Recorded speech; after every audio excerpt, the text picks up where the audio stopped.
ඔයාලා කොච්චර පොහොර භාවිතා කරත් ඔයාලා ගොයමේ අස්වැන්න වැඩිලා නැද්ද? එහෙම නැත්නම් ඔයාලගේ ගොයමේ කරල් වල වීයට බොල් වෙලාද? ඉතින් ඔයාලා සමහරක් වෙලාවට ඔයාලා හරි කාලෙදී නෙමෙයි මේ ගොයමට පොහොර භාවිතා කරලා තියෙන්නේ. අපි ඒ ගැන සහ ගොයමේ අවදි ටික ගැන කතා කරන්න අද හදන්නේ. ඉතින් එහෙනම් අපි මුලින් ඉඳලා ඒ ටික ඉගෙන ගමු.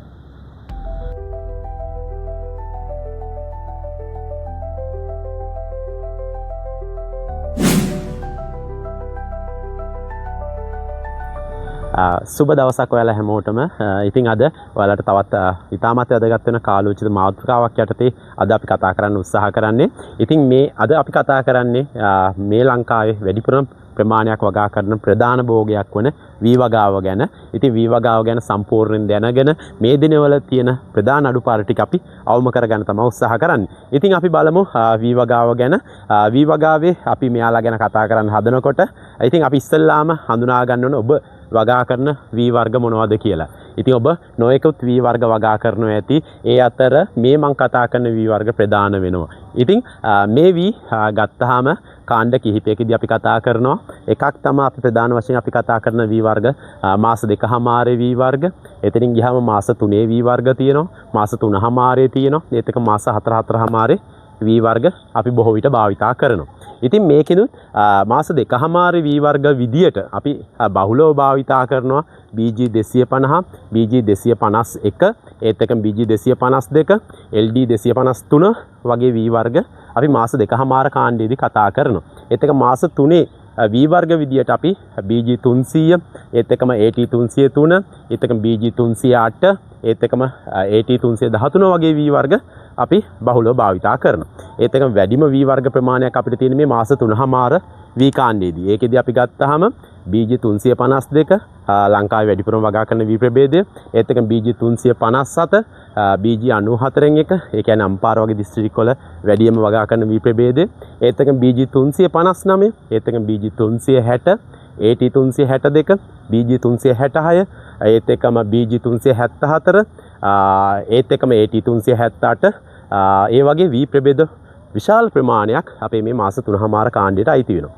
එතනින් එහාට අපි ගියාම මාස 4 විදියට අපි ගත්තාම BG 403, ඒත් එකම BG 409, ඒත් එකම අපි කතා කරනවා BG 450, ඒත් එකම අපි BG 379න් 2 යකඩ මරන් කියන වී වර්ගය. ඉතින් මෙන්න මේ වගේ වී වර්ග ගණනාවක් අපිට තියෙනවා. ඉතින් මේකෙදි මේ බහුලවම වගා කරන වී ප්‍රමාණ වී වර්ග ගැන තමයි මම ඔයාලට ඔය මතක් කරේ. ඉතින් මේකෙදි ඔයාලා බලන්න මේක විශාල පුළුල් ප්‍රමාණයකට විහිදෙන වී වර්ග ප්‍රමාණයක්. ඉතින් ඔයාලා මේ වී වර්ග හැම එකක්ම සමහරක් විට වගා කරලා ඇති, සමහරක් කීපයක් ඔබ වගා කරලා ඇති.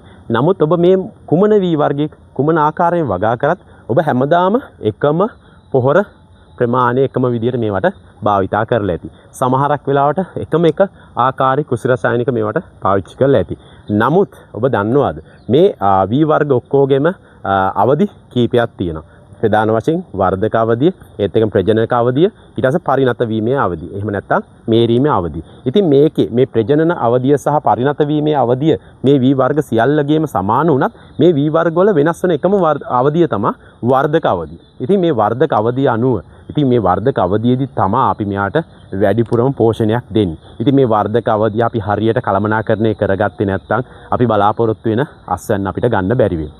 ඉතින් අපි බලමු මේ වර්ධක අවධිය කියන්නේ මොකද්ද, මේ අවධි කියන්නේ මොනවද, මේ වර්ධි අපි මොනවද කරන්න ඕනේ, අනේ දේවල් ටික අපි ඊළඟට බලමු. ඉතින් ඉස්සෙල්ලාම අපි කතා කරනවා වර්ධක අවධිය ගැන. ඉතින් මේ වර්ධක අවධිය තමයි මේ වී වර්ග අපි අර කතා කරපු කාණ්ඩ සියල්ලගේම වී වර්ග වල වෙනස් වෙන එකම අවධිය. ඉතින් අපි අනිත් කතා කරන අවධි දෙකම බොහෝ සෙයින් අනිත් හැම වී වර්ගයක මේ කියන්නේ මාසේ 4 වී ගත්තත් ඒතේ මාස 2කමාර වී ගත්තත් මේ සියල්ලගෙම එක හා සමානයි බොහෝ සෙයින්. ඉතින් ඒත් එක්කම මේ වර්ධක අවධිය හැබැයි මේ හැම වී වර්ගයකම වෙනස් වෙනවා. ඉතින් මම ඔයාලට කීපයක් මෙතන ගෙනල්ලා තියෙන වර්ධක අවධිය හඳුන්වා දෙන්න. ඉතින් මේ මාස 2කමාරේ වී වර්ගයක වර්ධක අවධිය මේ තියෙන්නේ. ඒත් එක්කම මේ තියෙන්නේ මාස 3කමාරේ වී වර්ගයක වර්ධක අවධිය අවසන් වන අවස්ථාවේ. ඒ කියන්නේ වර්ධක අවධිය කියන්නේත් අපි දැනගන්න ඕනේ. වර්ධක අවධිය කියන්නේ අපි මේ වගා කරන වී ප්‍රභේදේ වී බීජයක් පෙරහෝණය වෙන අවස්ථාවේ ඉඳලා පුෂ්ප මූලාකෘත හට ගන්නා අවස්ථාව වෙනකම්. ඉතින් ඒ අවස්ථාව වෙනකොට දැන් බලන්න මාස 2කමාරි වී ප්‍රභේදයේ වර්ගය නම් එච්චර විශාල උසක් මේකේ පිහිටන්නේ නැහැ. නමුත් මාස 3කමාර වෙනකොට මේකේ වර්ධනය තව ටිකක් වැඩි. ඒක තවත් අපි එහාට ගියාම තවත් ලොකු වර්ධනයක් අපිට බලාපොරොත්තු වෙන්න පුළුවන් මේ වර්ධක අවධියේදී. ඉතින් මෙන්න මේ අවධියේදී තමා එයාලගේ කාලවකවානු වෙනස් වෙන්නේ. ඉතින් උදාහරණයක් විදිහට අපි අඩු වයසේ V1 එකක් ගත්තොත් එයා දින 20ක 25ක වර්ධක අවධියක් තමයි එයා ගත කරන්නේ. ඒත් එක්කම අපි මාස 4 V ගත්තාම එයාලා දින 50 55ක වගේ වර්ධක කාලයක් එයා ගත කරනවා. ඉතින් මෙන්න මේ වෙලාවේදී තමයි අපි මේ වැඩිපුරම පෝෂණයක් මේ ගහට ලබා දෙන කාලේ. ඉතින් අපි ගත්තාම පෝෂණය ගැන කතා කරාම පොහොරන ප්‍රධාන වශයෙන් අපි දෙන්නේ දෙන මේ පොහොර අපි සාමාන්‍ය නිර්දේශයේ අනුව අපි ඔයාලා කාබනික පොහොර භාවිතා කරනවා නම් ඉතින් බොහෝ සෙයින් දැන් අඩුවෙන් වෙන කාරණයක්. නමුත් අපි වැඩියෙන් භාවිතා කළ යුතු දෙයක්. ඉතින් මේ කාබනික පොහොර ලබා දෙන ඔයාලට පුළුවන් මඩ පොහොර කිලෝ 22ක් සහ යූරියා සමාවෙන්න රතු කුඩු කිලෝ 24ක් සහ යූරියා කිලෝ 90ක් අපේ මේ වී වගා ක්ෂේත්‍රයට අක්කරයක් පැසවීමට. එහෙම නැත්නම් බුසල් දෙකක් නිසියාකාරව පස්වවා ගන්න අපි භාවිතා කරන්න ඕනේ. ඉතින් මේ අපි කාබනික පොහොර භාවිතා කරනවා නම් ඒ කියන්නේ සාමාන්‍ය අස්වැන්නක් ගන්න. අපි මෙතනින් එහාට ගිහිල්ලා අපි සාමාන්‍ය අක්කරයට බුසල් 140 150 වගේ අස්වැන්නක් ගන්නවා නම් අපි අනිවාර්යයෙන්ම මෙතනින් එහාට ගිය පොහොර ප්‍රමාණයක් අපි භාවිතා කරන්න ඕනේ.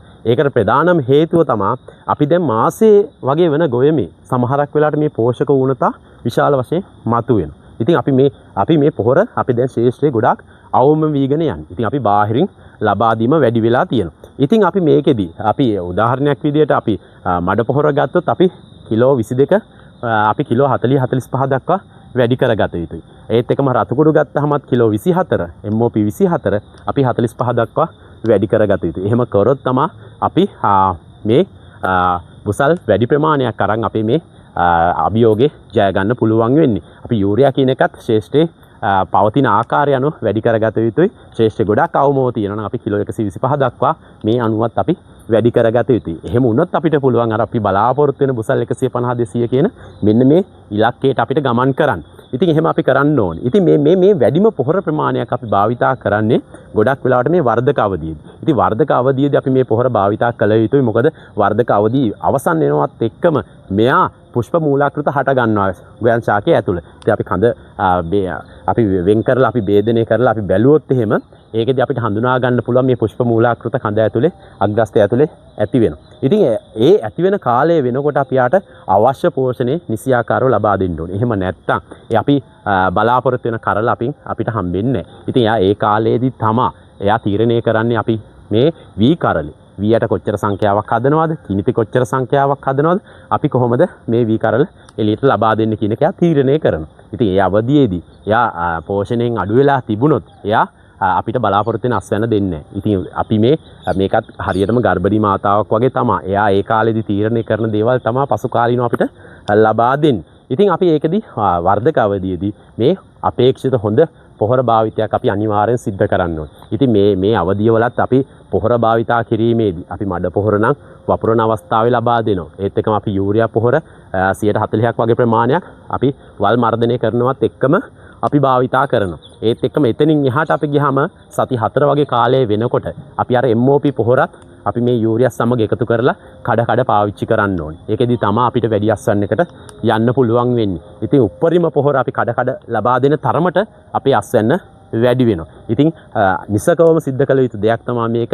විශේෂයෙන්ම මේ අපි කතා කරන මේ MOP පොහොර නැත්නම් රතු කුඩු වලින් තමයි අපේ අස්වැන්න සම්පූර්ණයෙන් වැඩි කරන්නේ. ඉතින් මේක වැඩි කරන්න නම් අපි නිසියාකාරව මේ කඩ ශේෂ්ඨයට ගන්න පුළුවන් අවස්ථාව වෙනකන් අපි ලබා දෙන්න ඕනේ. එහෙම නැත්නම් අපි මේ භාවිතා කළ යුතු කිලෝ 45 හෝ 24 අපි එකවර ලබා දුන්න සමහරක් වෙලාවට ඔබ හිතන්න ඔබ දිනකට බඩගින්න ඉඳලා ඔබේ දින වේල් 3 ආහාර එක වේලකට ලබා දුන්නොත් කොහොම වේද ඔබට? ඉතින් ඒ ගැන හිතලා ඔබ පුළුවන් තරම් මේ පොහොර ශේෂ්ඨයට කඩ ලබා දෙන්නේ. ඒකෙදි අපි හොඳ වර්ධනයක් ලබා ගන්නවා වගේම අපිට මේකෙන් තව බොහෝ දේවල් අපිට ලැබෙනවා. ඉතින් මේ පෝෂණය හරියට තිබ්බොත් විශේෂයෙන්ම මේ MOP පොහොර වගේ දේවල් හරියට ලැබුණොත් එහෙම අපේ ශේෂ්ඨයට විශේෂයෙන්ම දිලීර ආසාදන වගේ දේවල් එන එක බොහෝ සෙයින් අපිට අඩු කරනවා. ඉතින් මේ සාර්ථක පෝෂණයක් තිබ්බහම එයාට පුළුවන් මේවට විරුද්ධව නැගී හිටින්න. ඉතින් අපි මේ දේ ඇති කරගත යුතුයි. අපි එතනින් එහාට ගියාම අපි යනවා ඊළඟට ප්‍රජනන අවධියට. ඉතින් මේ ප්‍රජනන අවධිය ගැන කතා කරොත් එහෙම ප්‍රජනන අවධිය තමයි ගොයන් ශාකයේ වඩා සංවේදීම කාල වකවානු.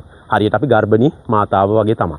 ඉතින් ඒ කාලේදී අපි හොඳින් බලාගත යුතුයි. ඉතින් ඒ කාලේදී අපි අනවශ්‍ය ලෙස යූරියා පාවිච්චි කර සමහරක් වෙලාවට අපේ කරලේ වී යට බොල් වෙන්නත් පුළුවන්. ඉතින් ඒකින්ද අපි අනපේක්ෂිත ආකාරයෙන් අපි මේ ප්‍රජනන අවධියේදී පොහොර භාවිතා කිරීම සිදු කරන්න හොඳ නැහැ. ඉතින් එහෙම වුණොත් අපිට අවාසියක් වෙන්නේ. ඒත් එක්කම අහිතකර පාරිසරික තත්ත්ව අපිට ඇති වුණොත් මේ ප්‍රජනන අවධියේදී ඒකට යාට හොරොත්තු දීමේ හැකියාව අඩුයි. ඉතින් ඒකින්ද අපි හිතකර පාරිසරික තත්ත්ව අපි ඒ කාලේදී හොඳින් නඩත්තු කරන්න.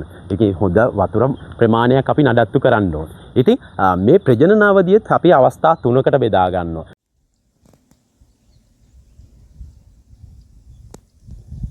යනවා ප්‍රජනන අවධියේදී ප්‍රජනන අවධිය ආරම්භ වීමත් එක්ක යත් අපි අවධි තුනකට බෙදා ගන්නවා. ප්‍රජනන අවධියේ මූලිකම හීම් බණ්ඩි අවස්ථාවට ගමන් කරනවා. ඊට පස්සේ බණ්ඩි අවස්ථාවට ගමන් කරනවා. ඊට පස්සේ පීදීමේ අවස්ථාවට ගමන් කරනවා. ඉතින් මෙන්න මේ අවධි තුනේදී අපි යා හරි පරිස්සම් කරගන්න ඕනේ. මේ පීදෙනවත් එක්කම යා පරිණත වීමේ අවධියට ගමන් කරනවා. ඉතින් මේ අවධි තුනේදී අපි යා හරි පරිස්සම් කරගත්තොත් තමයි එයාලා අපිට හොඳ අස්වැන්නක් ලබා දෙන්නේ. ඉතින් මේ කාලේදී යා ගොඩක් වෙලාවට දිලීර ආසාදන වලට එහෙම ආසාදනය වීමේ හැකියාව ගොඩක් වැඩි. ඉතින් මේ කාලේ වෙනකොට අපි ප්‍රජනන අවධියට ගමන් කරනකොට හොඳ පොහොරක් අපි පෝෂණයක් අපි ලබා දීලා තිබ්බොත් එයා ඒ ප්‍රජනන අවධියෙන් අපිට ආරක්ෂා කරගන්න පුළුවන්.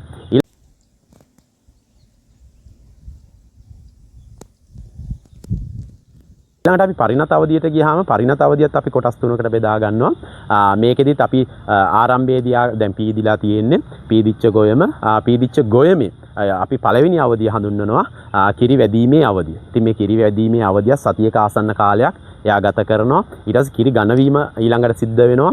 ඒක සති දෙකක වගේ කාලයක් එයා ඒක ගත කරනවා. ඒතෙන් කිරි ඝන වුණාට පස්සේ පැසීමට ඉතුරු කාලය ගත කරනවා. ඉතින් අපි වර්ධක අවධිය වී වර්ගයෙන් වර්ගයට වෙනස් වුණාට ප්‍රජනන අවධිය දින 35ක් ගත කරනවා. ඒත් එකම පරිණත වීමේ අවධිය මාසයක වගේ කාලයක් තමයි ගත කරන්නේ. ඉතින් මේ දෙක වී වර්ග අනුව වෙනස් වෙන්නේ නැහැ. එක සමාන කාලයක් තමයි ගත කරන්නේ. එතකොට වර්ධක අවධිය අපි සාමාන්‍ය වර්ධක අවධිය එකේ වී වර්ගයෙන් වර්ගයට වෙනස් වෙනවා. ඉතින් ඒක ඔයාලට හොඳටම පැහැදිලි ඇති මම මේ කියපු කාරණාත් එක්ක. ඉතින් ඒ කාරණාත් එක්ක අපි හොඳින් වගාව ආරක්ෂා කරගන්න ඕනේ. ඉතින් සමහරක් වෙලාවට දැන් මේ බොහෝ සෙයින් දැන් මේ කාලේ ප්‍රජනන අවධිය පසු කරන ගොයන් තමයි මේ ලංකාව පුරාවටම දක්නට ලැබෙන්නේ. ඉතින් මේ කාලේදී බොහෝ සෙයින් සමහරක් වෙලාවට ඔයාලා MOP පොහොර භාවිතා කරා වෙන්න පුළුවන්. සමහරක් වෙලාවට අවම වශයෙන් තමයි බොහෝ ගොවි මහත්තුරු භාවිතා කරන්නේ. යූරියා වලට ලොකු ප්‍රවණතාවයක් තිබුණාට මේ MOP පොහොර සහ මඩ පොහොර ගැන ගොවි මහත්තුන්ගේ දායකත්වය ගොඩක් අඩු වෙලා තියෙනවා. ඉතින් මේ MOP පොහොර භාවිතා කරත් සමහරක් අවස්ථාවල නියර කෙලවරට වදින අවස්ථා ගොඩක් අඩුයි. ඉතින් නියර වටේ ගොයම ගොඩාක් වෙලාට කහ රතු වීමක් දකින්න පුළුවන්. විශේෂයෙන්ම මේ පරිණත පත්‍රවල තමයි මේක දකින්න පුළුවන්. ඒකල පරිණත පත්‍ර දැල්ලි ඉඳලා පහළට මිය යාමක් වගේ සංසිද්ධියක් අපිට දකින්න පුළුවන්. බොහෝ ගොවි මහත්තුරු මේ දිනවල අපෙන් අහන ප්‍රශ්නේ තමයි ඕක. ඉතින් මේක ගොඩාක් වෙලාට මේ රතුකුඩු පොහොර නියර සම්පූර්ණ ලියද්දට ඒකාකාරීව නොලැබුණාම තමයි මේ ගැටලුව උද්ගත වෙන්නේ. ඉතින් ඒකෙන් අපිට ඊළඟට එන ගැටලුව තමයි මේ නියරට ගොඩාක් වෙලාට නියරේ වල් තනකොළ තිබ්බහම මේ තනකොළට ඉස්සල්ලාම අර දිලීර ආසාදන කියන එක ඇති වෙන්න පුළුවන්. ඉතින් ඒ ආයිනේ තියෙන නියරවල තනකොළ තිබුණාම ඒවට ඇති වෙන දිලීර ආසාදන ඉක්මනින් අර නියර වටේ තියෙන ගොයමට ඇති වෙන්න පුළුවන්. මොකද එයා පෝෂණේ අඩු තත්ත්වයක් යටතේ තමයි තියෙන්නේ. ඊට පස්සේ සමස්ත ශ්‍රේෂ්ඨයට මේක වැළඳෙන්න පුළුවන්. ඉතින් ඒකින්ද අපි වගාව ආරක්ෂා කරගන්න නම් ප්‍රජනන අවධියේදී විශේෂයෙන්ම අපි මොකද කරන්න ඕනේ මේ සමස්ත ලියදී වල තියෙන නියරවල් ටික ඉතාමත් පිරිසුදු අපි තබා ගන්න ඕනේ. එහෙම වුණොත් අපිට වගාව ආරක්ෂා කරන්න පුළුවන්. ඒතකම ක්‍රමවත් විදිහට අපි පෝෂණය ලබා දීලා මේ නියරවල් ටිකත් හොඳට සුද්ධ කරගෙන තිබ්බොත් අපිට සමහරක් වෙලාවට කෘෂි රසායනික වලට යන්න අවශ්‍යතාවයක් එන්නෙම නැති තරම්. ඉතින් අපිට මේ විදිහට වගාව අපි ආරක්ෂා කරගන්න පුළුවන්. අපේ වියදම ගොඩාක් ලෙස අවම කරගන්න පුළුවන්. එතනින් එහාම අපි ගියාම ගොයමේ කරල් බොල් වෙන අවස්ථා එන්න පුළුවන්. විශේෂයෙන්ම මේ ප්‍රභා සංශ්ලේෂණයේ මගින් තමා ශාක ආහාර නිෂ්පාදනය කළ මේවා ගබඩා කරගන්නේ. ඉතින් මේක ගබඩා කිරීමේදී මේ ආලෝක තීව්‍රතාව අඩු වුණොත් සමහරක් වෙලාවට මේ කරල් බොල්වීමට ඉඩකඩ තියෙනවා. ඒත් එක්කම අහිතකර පාරිසරික තත්ත්ව ඇවිල්ලා සමහරක් වෙලාවට කරල් බොල් වෙන්න පුළුවන්. ඒත් එක්කම අපි කතා කරන්නේ දිලීර ආසාදන වගේ දේවල් වැරදිලා අපේ බෝගෙට වැළඳිලා ඒකෙනුත් මේ කරල් බොල් වෙන්න පුළුවන්. ඒත් එක්කම තව අපි හිතන්නේ නැති දෙයක් තමයි මේ පීදින කාලේ හරියට වර්ෂාපතනේ ඇති වුණොත් එහෙම මොකද වෙන්නේ? පරාග හේදිලා සමහරක් වෙලාවට අපේ කරල් බොල් වෙන්න පුළුවන්. ඉතින් ඒ දේවල් වෙන්න පුළුවන්. ඒත් එක්කම මම අර කලින් කතා කරපු කාරණේ අපි මේ ප්‍රජනන අවධියේදී අහිතකර ලෙස වැඩිපුර යූරියා භාවිතා කරලත් සමහරක් විට අපේ ගොයමේ කරල් බොල් වෙන්න පුළුවන්. ඉතින් ඒකින්ද ඔයාලා දැන් කාරණා ටික ඉගෙන ගත්තා. වර්ධක අවධිය කොහොමද විහිදෙන්නේ කියලා සාමාන්‍ය මාස දෙකමාර ගොයමක් නම් සාමාන්‍ය දින 20-25 කාලෙදී වර්ධක අවධිය අවසන් කරනවා. ඒ වෙලාවේදී අපි පෝෂණය දෙන්න ඕනේ. මාස 3මාර වී ප්‍රභේදයක් නම් දින 35ක් වගේ වෙනකොට මේ වර්ධක අවධිය යාලා අවසන් කරනවා. ඉතින් ඒ අවසන් කරන අවස්ථාව වෙනකොට අපි යාලට සමස්ත මේ අපි පොහොර ප්‍රමාණය වැඩි ප්‍රමාණයක් අපි ලබා දෙන්න හැම හොඳ පෝෂණයක් ලබා දුන්නොත් තමයි එයාලා අපිට හොඳ අස්වැන්නක් ලබා දෙන්නේ. ඉතින් ඒත් එක්කම පොහොර නිරන්තරයෙන් ඔයාලා කඩ පාවිච්චි කරන්න කඩ පාවිච්චි කිරීමෙන් වැඩි අපිට කාර්යක්ෂමතාවයක් බලාපොරොත්තු වෙන්න පුළුවන්. ඒක ඉතින් අපිට හොඳ අස්වැන්නක් අවසාන වශයෙන් අපිට ලබා ගන්න පුළුවන්. මෙන්න මේ දේවල් ඔයාලා දිගින් දිගටම කරන්න අපිත් එක්කත් එකතු වෙන්න. ඔයාලා මේ දේවල් දිගින් දිගට සිදු කරලා ඔයාලගේ අත්දැකීමුත් අපිත් එක්ක බෙදා ගන්න. එහෙනම් ඔයාලට සුබ දවසක්.